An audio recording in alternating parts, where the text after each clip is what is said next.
पैतृक संपत्ति क्या होती है? जानिए प्रावधान। संपत्ति को मुख्य रूप से दो भागों में बांटा गया है। एक संपत्ति स्वयं अर्जित संपत्ति होती है तथा एक संपत्ति पैतृक संपत्ति होती है। स्वयं द्वारा अर्जित संपत्ति उस संपत्ति को कहा जाता है जिसे कोई व्यक्ति स्वयं अर्जित करता है।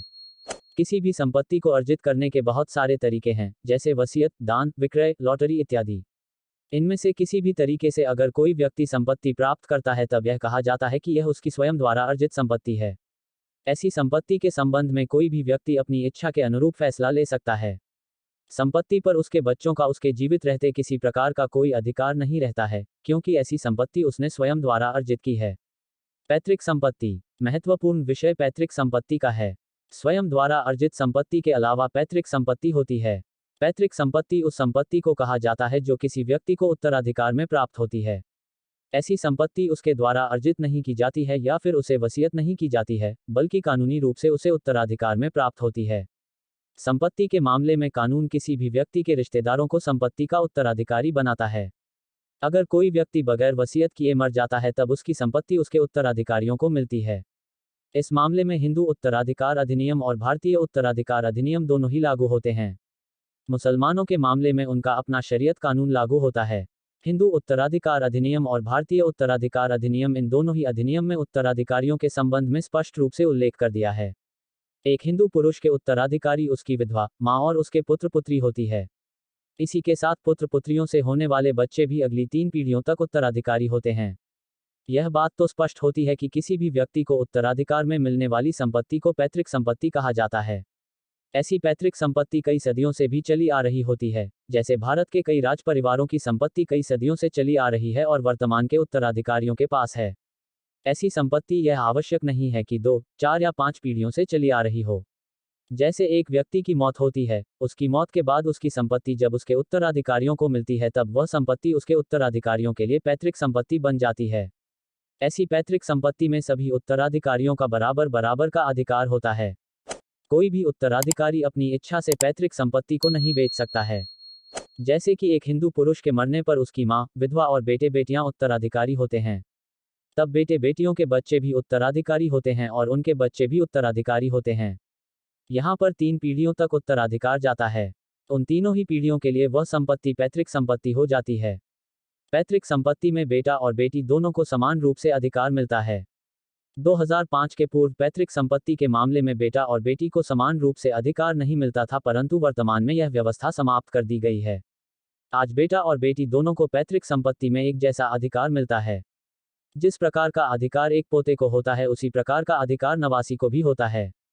ऐसी पैतृक संपत्ति बेची नहीं जा सकती।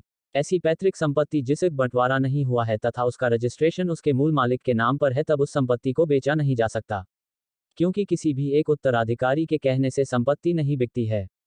यह बात जरूर है कि अगर सभी उत्तराधिकारी एक मत हो तब न्यायालय सभी को अलग अलग हिस्सों में संपत्ति बांट सकती है और संपत्ति का रजिस्ट्रेशन सभी उत्तराधिकारियों के नाम पर अलग अलग किया जा सकता है।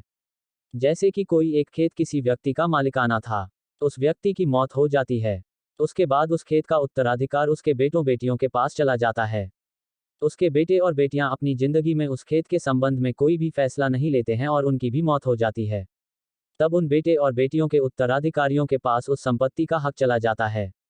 वह भी अपने जीवन काल में संपत्ति के संबंध में किसी भी तरह का कोई भी फैसला नहीं लेते हैं और उनकी भी मौत हो जाती है, तब संपत्ति आगे बढ़कर उनके उत्तराधिकारियों को चली जाती है।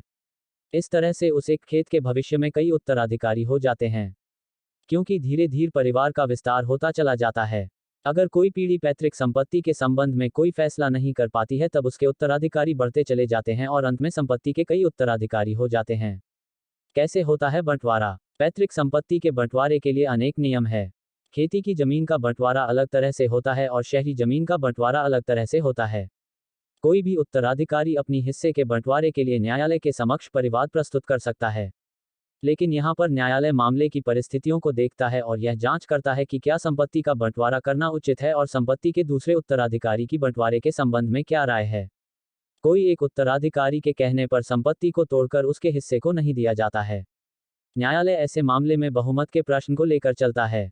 खेती की जमीन का बंटवारा राजस्व न्यायालय में होता है, जो कि जिले के कलेक्टर के समक्ष लगती है, जबकि शहरी जमीन का बंटवारा सिविल कोर्ट में होता है, जिसका क्षेत्राधिकार जिला न्यायाधीश के पास होता है।